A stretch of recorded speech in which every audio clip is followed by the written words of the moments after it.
नमस्कार, मैं डॉक्टर नरेंद्र गोयल आप सभी का अपनी छत पे स्वागत करता हूं। मेरी छत पर जो एक छोटी सी बगिया है, मैं आप सब लोगों को उस बगिया में आज घुमाऊंगा। इसके अलावा मैं जो तरीके इस्तेमाल करता हूं सीडलिंग ट्रांसप्लांटेशन के और बाकी सब्जियों को उगाने के, वो आपके साथ शेयर करूंगा।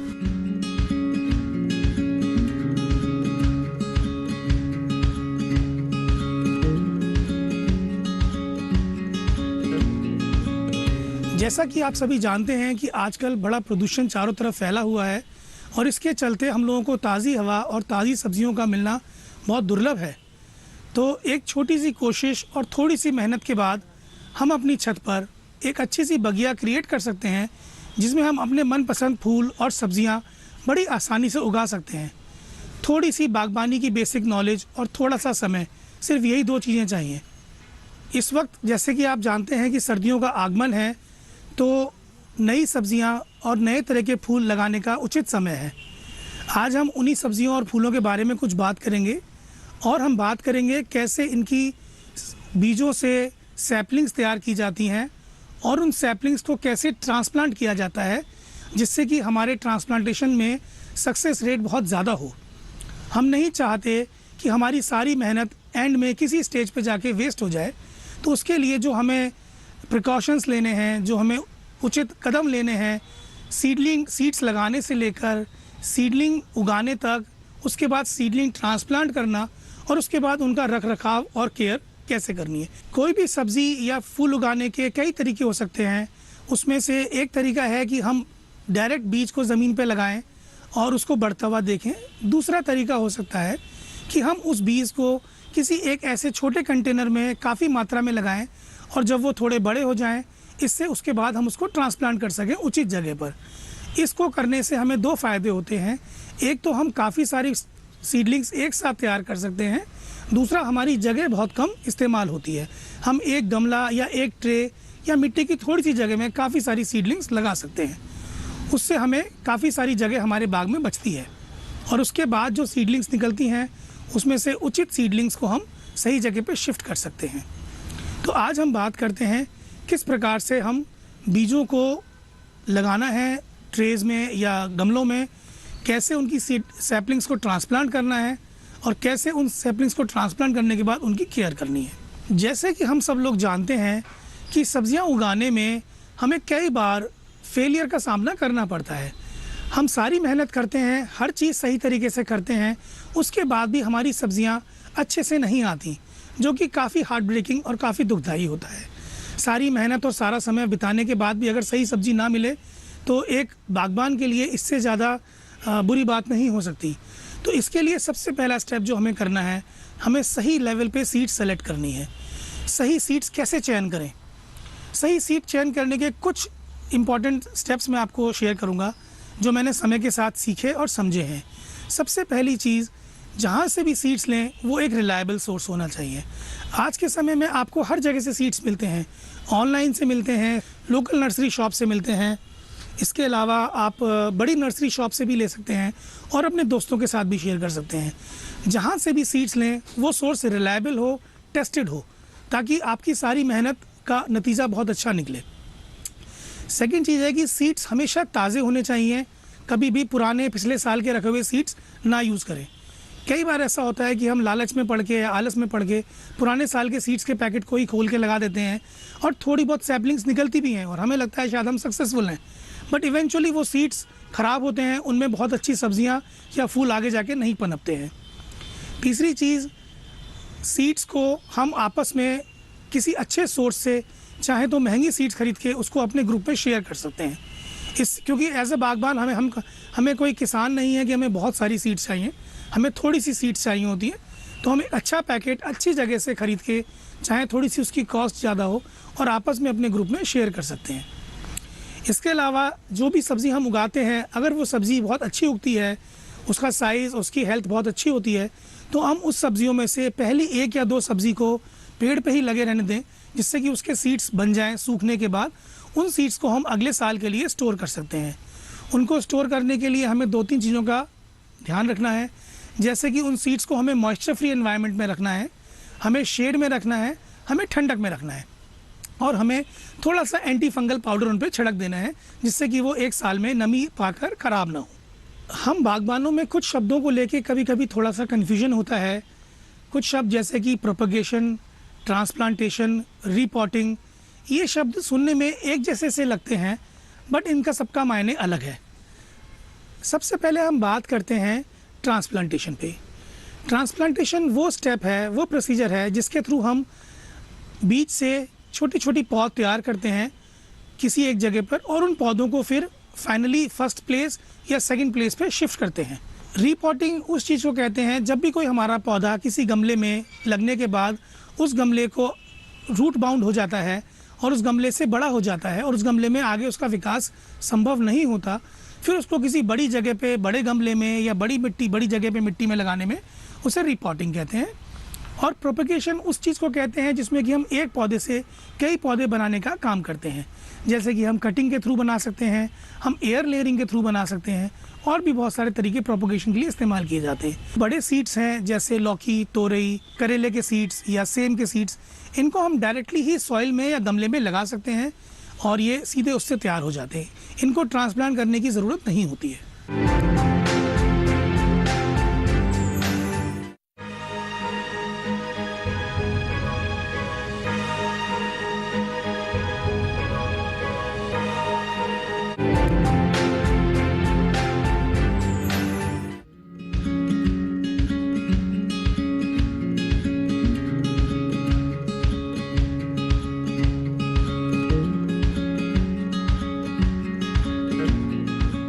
तो अब हम आपको सीडलिंग ट्रे कैसे तैयार करते हैं उसके बारे में कुछ जानकारी देंगे।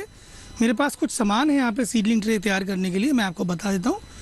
कुछ मेरे पास सीड्स हैं ब्रोकली के, ये रॉक फॉस्फेट है, ये नीम खल है, ये वर्मीकुलाइट है, ये एप्सम सॉल्ट है, ये माइकोराइज़ा है, ये जमुना सैंड है और ये वर्मी कंपोस्ट है।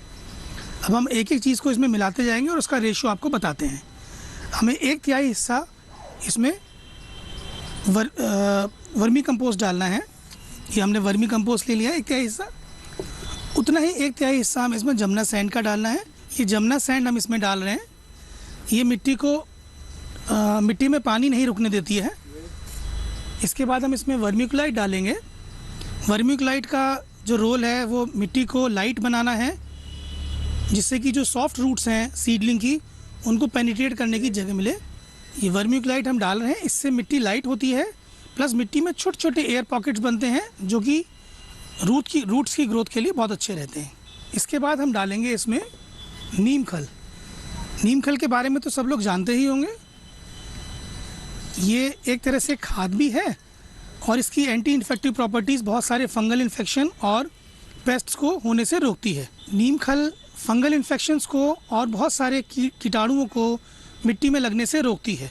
इसके बाद हम डालेंगे इसमें थोड़ा सा माइकोराइज़ा पाउडर। माइकोराइज़ा पाउडर का ख़ास काम ये रहता है, ये एक तरह का फ्रेंडली फंगस है।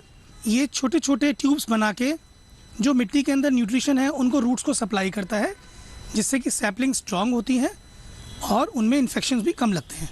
इसके अलावा थोड़ा सा इसमें हम आधी चम्मच के अरावल रॉक फॉस्फेट डालेंगे। ये भी जड़ों को मजबूत करता है और लीव्स के लिए आगे की ताकत देता है। और 2 चुटकी एप्सम सॉल्ट, ये लीफ ग्रोथ के लिए और रूट ग्रोथ के लिए है। इन सबको हम ठीक से मिक्स कर लेंगे। ये हमने अपना मिक्सचर तैयार कर लिया है। इसको अब हम सीडलिंग ट्रे में डालेंगे। सीडलिंग ट्रेस बाज़ार में 20-25 रुपए की आराम से मिल जाती हैं किसी भी नर्सरी शॉप पे। अलग अलग साइज़ और स्लॉट्स की होती हैं, आप अपनी ज़रूरत के हिसाब से इनको ले सकते हैं। जैसे मेरे को अभी ब्रोकली लगानी है तो मैंने थोड़े बड़े स्लॉट वाली ली है। अगर कोई छोटी पौध वाली चीज़ लगानी है जो जल्दी ही शिफ्ट करते हैं, उसके लिए हम छोटे स्लॉट वाली भी ले सकते हैं। अभी मैं इनको स्लॉट्स को इससे भर लूँगा। इनमें छेद होते हैं नीचे 2 ऑलरेडी, जिससे कि पानी ड्रेन होता रहे।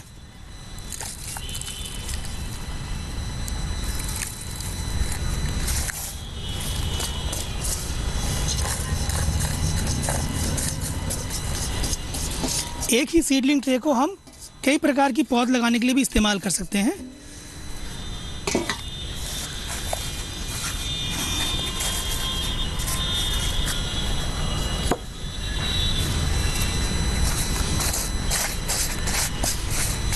ये सारे स्लॉट्स मैंने भर लिए हैं। हल्के हाथ से इनको मैं थोड़ा सा नीचे पुश करूँगा, जिससे मैं इनको पुश कर रहा हूँ, जिससे इनके अंदर कोई बड़ी एयर पॉकेट हो तो वो निकल जाए।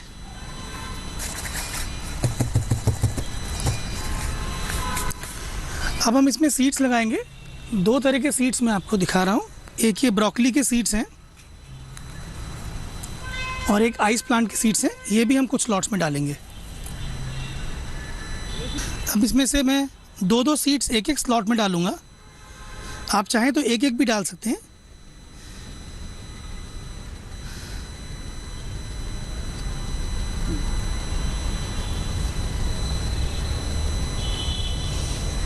सीड्स को डालने का तरीका है कि जो भी सीड की थिकनेस है उसके 3 गुना नीचे आप उसको दबा सकते हैं। ज़्यादा नीचे दबाने से कई बार सीडलिंग ठीक से उग नहीं पाती है, और ज़्यादा सुपरफिशियल डालने से कई बार सीडलिंग्स बहुत जल्दी उखड़ जाती हैं। तो ये 2-2 सीडलिंग्स मैंने इस ट्रे में डाल दी हैं, बाकी सीडलिंग मैंने बचा दी। अब मैं आइस प्लांट की सीड्स डालूँगा। आइस प्लांट की सीड्स बहुत छोटी होती हैं।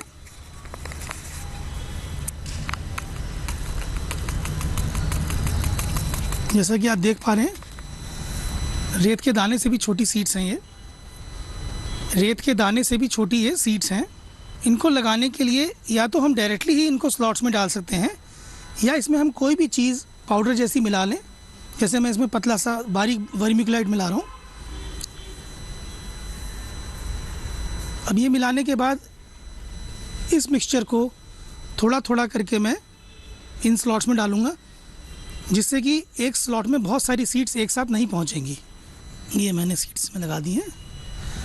उम्मीद करता हूँ कि ये काफ़ी सारी सीड्स इसमें पहुँच गई हैं।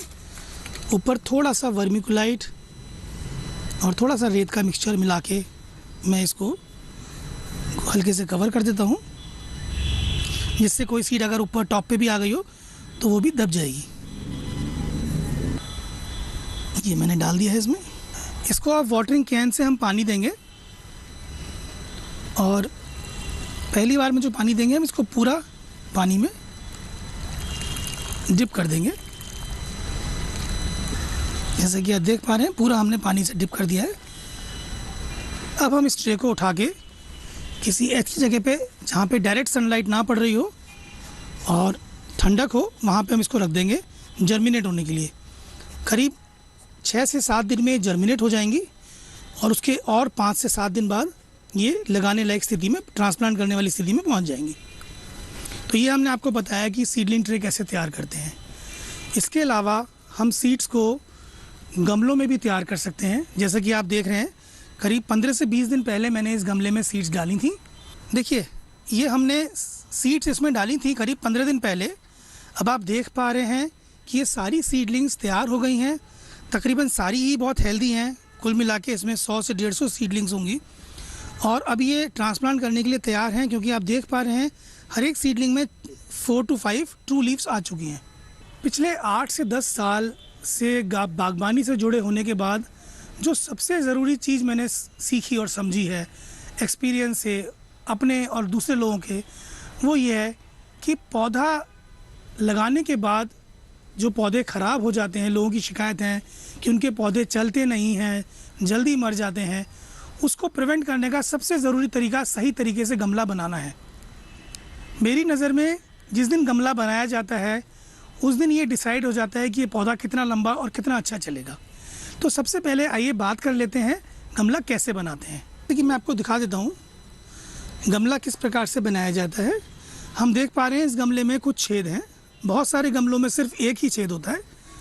लोग क्या करते हैं, अक्सर एक ठीकरा या पत्थर का टुकड़ा लेके एक छेद पे रख देते हैं, और उनको लगता है कि इससे पानी का ड्रेनेज हो जाएगा, पर ऐसा नहीं होता है। इसमें पड़ी हुई मिट्टी या पॉटिंग मिक्सचर धीरे धीरे करके सारे छेदों को बंद कर देता है, और पानी का निकास बंद हो जाता है। पानी का निकास बंद होने के कुछ ही समय बाद वो पौधा बचना बहुत मुश्किल है उसका। तो इसमें हमने यहाँ पे देख रहे हैं कम से कम 4 या 5 छोटे छोटे पत्थर ठीकरे की तरह हम इसको छेद के ऊपर रखेंगे, और उसके बाद एक डबल प्रोटेक्शन के लिए हम, जैसे हमने इसमें रख दिया है, ये इसके बाद हम इसमें एक डबल प्रोटेक्शन के लिए एक जियो क्लॉथ लेंगे। ये किसी भी नर्सरी पे मिल जाता है आराम से, और इसकी एक लेयर हम ऐसे करके सावधानीपूर्वक चारों तरफ से चिपकाते हुए इसको लगा देंगे, जैसे कि आप देख पा रहे हैं। इसके बाद हम इसमें पॉटिंग मिक्सचर जो भी हमने बनाया है, जिस भी पौधे के हिसाब से बनाया है, वो इसमें रख देंगे। ये गमला मैंने प्रिपेयर किया हुआ है ट्रांसप्लांट के लिए, जो इसी प्रकार से बना हुआ है और पॉटिंग मिक्सचर्स में डाला हुआ है। अब हम आपको ट्रांसप्लांट करके दिखाएंगे किस तरह से हम इस गमले से जो पौध हमारी तैयार हो गई है उसको इस पर ट्रांसप्लांट करेंगे। ये जो मेरी सैपलिंग्स तैयार हो गई हैं इस गमले में, इसमें से सैपलिंग्स लगा के दिखाऊंगा। जैसे कि आप देख पा रहे हैं, इसमें बहुत सारी सैपलिंग्स हैं, कुछ थोड़ी बड़ी, कुछ थोड़ी छोटी। सैपलिंग्स लगवाते वक्त हमें कुछ चीज़ों का ध्यान रखना है। सबसे पहली चीज़, जब भी हम सैपलिंग को निकालें तो कोशिश करें उसकी रूट कम से कम डिस्टर्ब हो। बहुत ज़्यादा डंडी से पकड़ के खींचना नहीं है, हमें मिट्टी को डिसलॉज करना है किसी भी एक डंडी या चम्मच की मदद से, और फिर उस सैपलिंग को रूट बॉल के साथ निकालना है। सेकंड चीज़ जो हमें देखनी है कि इनमें जो सैपलिंग सबसे हेल्दी हैं, हमें उनका सिलेक्शन पहले करना है। हमें एक कोने से सारी सैपलिंग्स नहीं लेनी है, क्योंकि ये सारी सैपलिंग्स हम वैसे भी इस्तेमाल नहीं कर पाएंगे। तो हम जो हेल्दी हैं उनको सेलेक्ट करते हैं। जैसे कि आप देख रहे हैं, मैं इसमें से एक सैपलिंग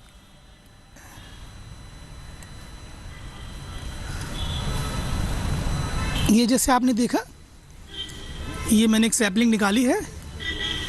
इसकी रूट बॉल भी साथ में है मिट्टी के साथ। इसके साथ अगर 2 सैपलिंग्स और आ गई, उनको हम अलग कर लेते हैं। अब इस लगाने वाली जगह में जितना बड़ा ये रूट बॉल है, उससे थोड़ा सा बड़ा गड्ढा करके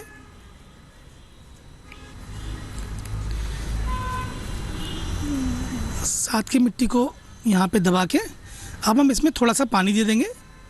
पहले दिन हमें थोड़ा सा ही पानी देना है, जिससे कि बहुत ज़्यादा पानी पौधे को ना पहुँच पाए एक साथ। इतना ही पानी दिया है जिससे कि रूट बॉल है वो पानी में डूब जाए। बाकी पूरे गमले को हम 1 या 2 दिन बाद पानी देंगे। कुछ चीज़ों का हमें ध्यान रखना है सैपलिंग लगाते वक्त। एक तो पहली बात, जैसे मैंने आपको बताया, पहले दिन बहुत सारा पानी नहीं देना होता है, कई बार पौधा उससे मर जाता है। सेकेंडली, हमें सैपलिंग लगवाते वक्त ध्यान रखना है कि हमारी रूट बॉल डिस्टर्ब ना हो, रूट्स डिस्टर्ब ना हो, क्योंकि एक बार रूट्स डिस्टर्ब हो जाती हैं तो सैपलिंग ट्रांसप्लांट शॉक में चला जाता है, और ट्रांसप्लांट शॉक में जाने के बाद उसको वापस नॉर्मल होने में काफ़ी समय लगता है, और कई बार वो सही हो भी नहीं पाता। इसके अलावा 2-3 चीज़ें और मैं आपको बताना चाहूँगा। जैसे हमने ये सैपलिंग लगा दी है, इसको लगाने का जो सही समय होता है वो शाम का समय होता है। जब सूरज ढलने लगे उस वक्त सैपलिंग लगाना सबसे सक्सेसफुल रहता है, क्योंकि सैपलिंग लगाने के बाद कुछ समय के लिए सैपलिंग पे तेज़ धूप पड़ना उसके लिए अच्छा नहीं रहता। इसके अलावा सैपलिंग लगाते वक्त हमें एक चीज़ का और ध्यान रखना है कि बहुत ज़्यादा खाद इस मिट्टी में यूज़ नहीं करनी है शुरू में, क्योंकि अगर बहुत खाद रूट्स के आसपास रहती है तो रूट्स के जलने का भी डर रहता है। इस वक्त हम मौजूद हैं गुजरात के जिला अमरेली के गांव थवी विरदी में, जिसका ब्लॉक पड़ता है सावरकुंडला।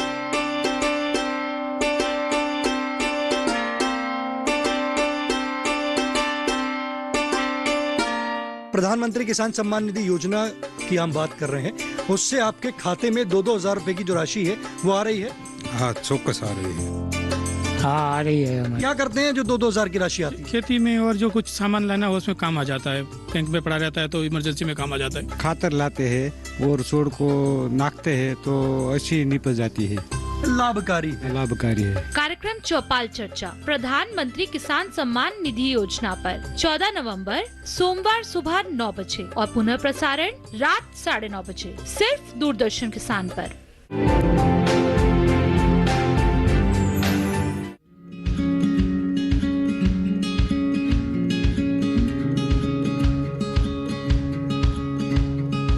आइए अब बात करते हैं सीडलिंग्स तैयार करने के कुछ और पहलुओं को लेकर। जैसे कि आप ये गमला देख पा रहे हैं, इस गमले में 3 प्रकार की पौधे हैं। एक टमाटर की पौध, एक चने की पौध और एक पपीते का छोटा पौधा। हम एक गमले को कई प्रकार से इस्तेमाल कर सकते हैं। ऐसा करने से हमारी जगह भी बचती है और जगह का पूरा इस्तेमाल भी होता है। इसमें जैसे कि हमने एक पपीते का पौधा ट्रांसप्लांट किया था, उसको बढ़ने में अभी समय लगेगा और ये 4 से 6 महीने के बाद ही ट्रांसप्लांट के लिए तैयार हो पाएगा। तब तक हमने इसमें कुछ टमाटर की पौध बना दी है, टमाटर के सीड्स डाल के, जिससे कि टमाटर की पौध अब तैयार हो गई है। और आप देख पा रहे हैं 3 से 4 ट्रू लीव्स इनमें आ गई हैं। इनको अब हम शिफ्ट कर सकते हैं और इसको शिफ्ट करने के बाद इस गमले में हमारे चने का कुछ, मैंने इसमें चने भिगो के डाल दिए थे, तो ये चने का साग भी तैयार हो रहा है। इसको हम अगले 3 से 4 महीने में धीरे धीरे करके हार्वेस्ट करते रहेंगे, तोड़ते रहेंगे, यूज़ करते रहेंगे। तो एक तरह से एक गमला हमारा 3 पर्पस सॉल्व कर रहा है। ये मैंने पौध तैयार की थी पॉपी की, बीज से गमले में। अब मैं आपको ये बताना चाहता हूँ कि पौध तैयार करते में जो प्रॉब्लम आती है, जैसे जब हमने इसमें सीड लगाए तो इसमें जर्मिनेशन रेट काफ़ी अच्छा था, पर लगातार बारिश हुई बीच में 5-6 दिन, उसमें बहुत सारे सीड्स मर गए। तो इसके लिए हमें क्या करना चाहिए था? इसके लिए हमें इस तरह का एक प्रोटेक्शन देना चाहिए था सीडलिंग्स को। ये आप देख रहे हैं गमला, इसमें मैंने एक क्लिंग रैप लगाया है, चारों तरफ से बांध दिया है। क्लिंग रैप लगाने से इसके अंदर एक छोटा सा एयर कंडीशन एनवायरनमेंट बन जाता है सैपलिंग्स को ग्रो करने के लिए। ह्यूमिडिटी, टेम्परेचर, पोल्यूशन सब कुछ कंट्रोल में रहता है अंदर, तो सैपलिंग्स बहुत जल्दी और बहुत अच्छे से तैयार होते हैं। प्लस जैसे कि बारिश पड़ने पे सैपलिंग्स ख़राब हुए, ऐसी स्थिति इसमें पैदा नहीं होती है। ये एक छोटा सा गमला मैंने तैयार किया है, इसमें कसूरी मेथी उगाई है। तो जैसा हमने बात किया था कि हम सैपलिंग्स को ट्रांसप्लांट करते हैं, कुछ पौधों की सैपलिंग्स को ट्रांसप्लांट ना करने की बजाय सीधे गमले में लगाया जाता है। इनमें से छोटे बीज वाले जैसे कसूरी मेथी है, मेथी, पालक, धनिया, ये मैंने आपको कसूरी मेथी का एक बना के दिखाया हुआ है। ट्रांसप्लांट की बात को आगे बढ़ाते हुए हम देखते हैं, जैसे ये गमला है, मैंने इसमें कुछ आइसबर्ग लेट्यूस की पौध तैयार की थी। काफ़ी सारी पौधे तैयार हो गई थी, इसमें से 3 या 4 हेल्दी प्लांट्स मैंने इसमें छोड़ के बाकी सारे उधर ज़मीन पर शिफ्ट कर दिए हैं और वहाँ पे उग रहे हैं।